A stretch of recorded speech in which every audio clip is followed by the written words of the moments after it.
Bonjour, aujourd'hui c'est le 26 avril, bienvenue à notre méditation. 1 Thessaloniciens chapitre 3 verset 13, qu'il affermisse vos cœurs pour qu'ils soient irréprochables dans la sainteté devant Dieu notre Père lors de l'avènement de notre Seigneur Jésus-Christ avec tous ses saints. Le Seigneur revient et que notre cœur soit consacré entièrement au Seigneur. Il arrive.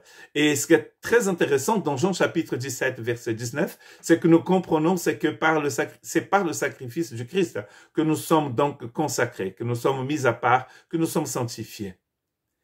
Et je me sanctifie moi-même pour eux, afin que eux aussi soient sanctifiés par la vérité. Quand le Seigneur s'offre entièrement au Père, il est en train de s'offrir pour que nous soyons consacrés, pour que nous puissions l'appartenir. Et dans l'Ancien Testament, nous allons voir que Dieu, dès le départ, voulait avoir pour lui un peuple qui lui soit entièrement consacré. Exode chapitre 13, verset 2, « Consacre-moi tout premier-né parmi les enfants d'Israël, tant des hommes que des animaux, il m'appartient. » Le premier-né appartenait au Seigneur. En lisant donc dans les lettres de Paul et dans les évangiles, vous comprenez une chose très importante, que aujourd'hui, enfin depuis la croix, des hommes et de femmes sont consacrés au Seigneur comme prémisse pour lui. Les premiers fruits, nous sommes les premiers fruits pour le Seigneur. Nous sommes consacrés au Seigneur, c'est-à-dire que nous l'appartenons. Comme nous avons vu dans le texte de Jean 17, le Christ fait ceci, donc il se sanctifie lui-même pour que nous puissions appartenir au Père. C'est par lui que nous devenons donc cette offrande agréable au Seigneur. Il nous reçoit dans sa maison, il nous reçoit dans son royaume. Et cela est très important. Nous ne nous appartenons pas.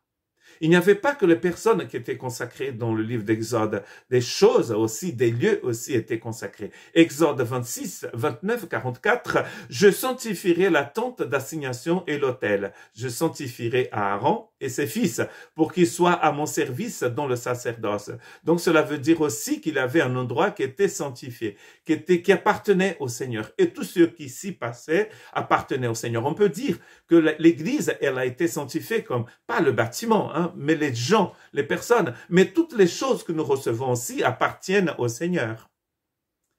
La terre, parfois, certains endroits étaient considérés comme sanctifiés, comme consacrés au Seigneur dans l'Ancien Testament.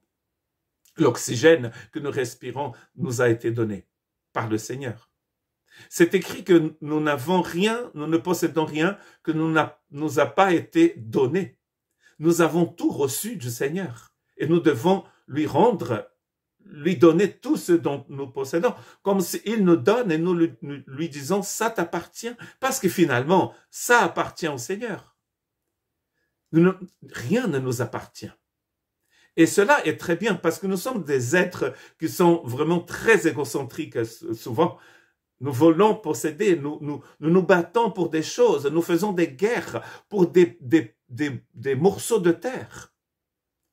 Pour des sources d'eau, surtout ces jours-ci apparemment. Mais nous devons croire, savoir que tout appartient au Seigneur.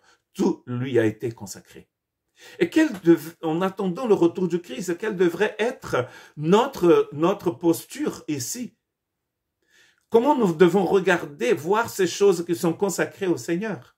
Hébreux chapitre 10, versets 28 et 29, nous apporte une exhortation très importante pour ces jours qui sont les derniers. Celui qui a violé la loi de Moïse meurt sans miséricorde sur la déposition de 2 ou 3 témoins. De quel pire châtiment pensez-vous que sera jugé digne celui qui aura foulé aux pieds le Fils de Dieu, qui aura tenu pour profane le sang de l'alliance, par lequel a été sanctifié, il a été sanctifié, et qui aura outragé l'esprit de la grâce. Donc en fait, ces choses qui sont saintes, qui sont éternelles, qui sont parfaites, qui sont merveilleuses, nous ne pouvons pas ne pouvons pas fouler aux pieds ces choses-là, tenir pour profane ces choses-là, outrager ces choses-là. C'est fort. Et là, on va avoir le Fils de Dieu, le sang de l'Alliance et le Saint-Esprit.